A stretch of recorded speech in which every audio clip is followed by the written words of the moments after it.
Bismillahirrahmanirrahim. Assalamualaikum warahmatullahi wabarakatuh. Para pengunjung Gubuk Makam Mangking yang berbahagia, dan juga para pelayan, para tamu. Pada sore hari ini kita akan sedikit berbagi tentang puasa menuju takwa. Innal hamdalillahi nahmaduhu wa nasta'inuhu wa nastaghfiruh wa na'udzubillahi min shururi anfusina wa sayyiati a'malina may yahdihillahu fala mudhillalah wa may yudlilhu fala hadiyalah. Asyhadu an la ilaha illallah wahdahu la syarikalah wa asyhadu anna Muhammadan abduhu wa rasuluhu la nabiyya ba'da. Sebagaimana banyak dai khotib dalam masa-masa bulan Ramadan ini sering mengutip kewajiban puasa kita dalam Al-Quran, yaitu surat Al-Baqarah ayat 183. Mungkin saya sedikit mengulang lagi. A'udzubillahi minasyaitonirrajim. Bismillahirrahmanirrahim. Ya ayyuhalladzina amanu kutiba alaikumusyamu kama kutiba alal ladzina min qablikum la'allakum tattaqun.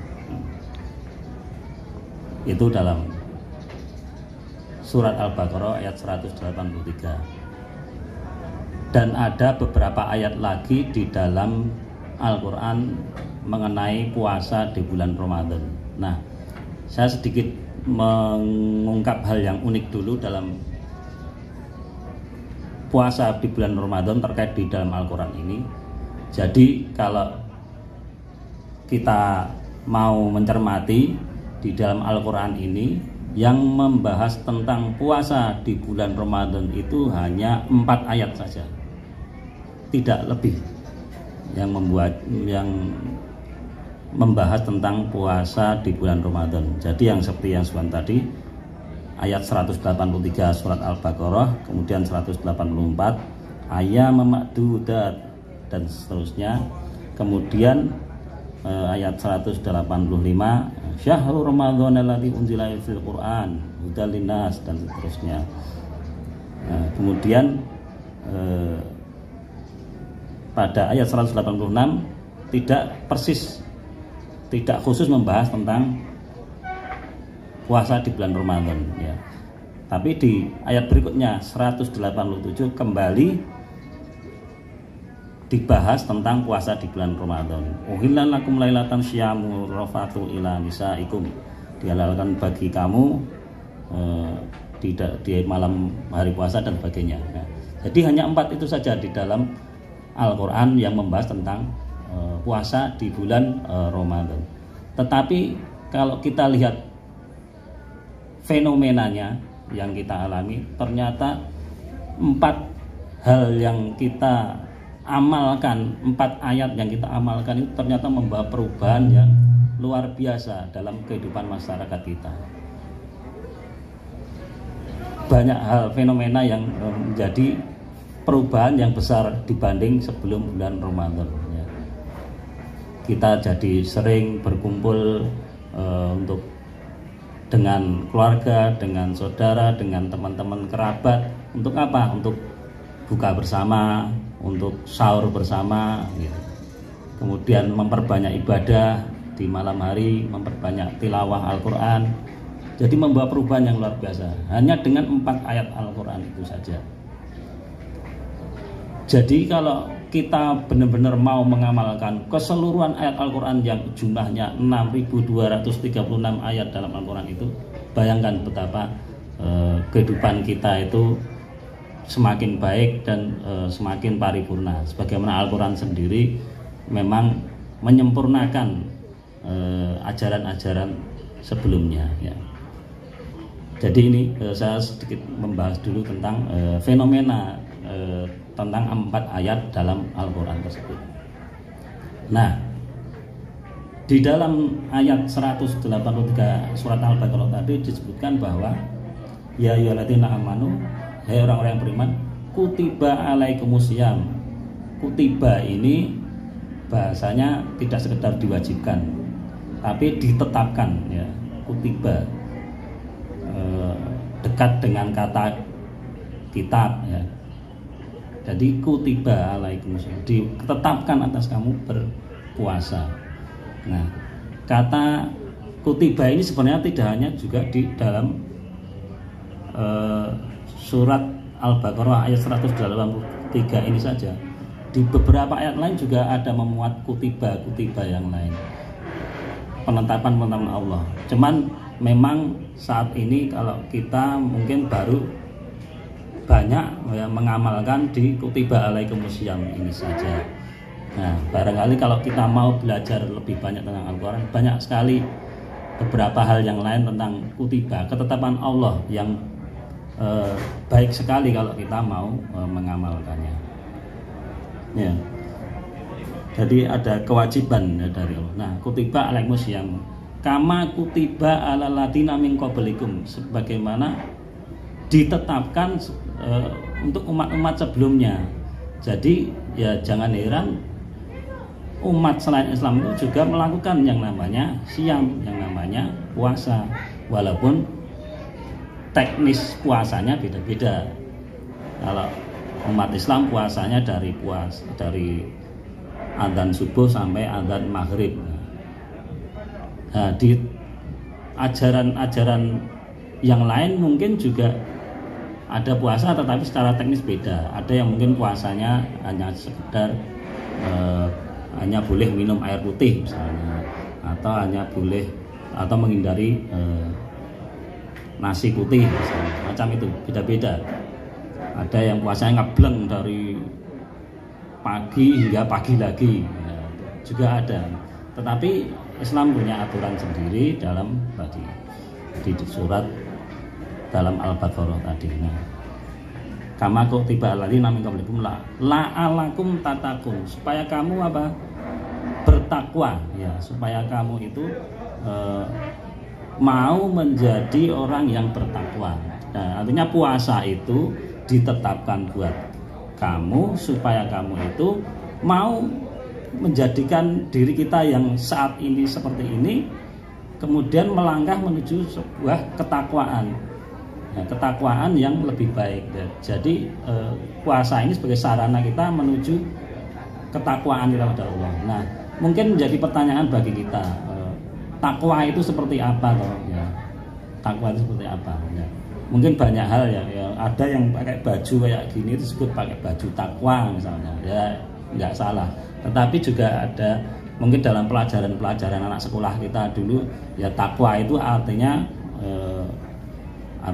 melaksanakan perintah Allah dan menghindari larangannya. Ya mungkin mengistilahkannya sesederhana itu.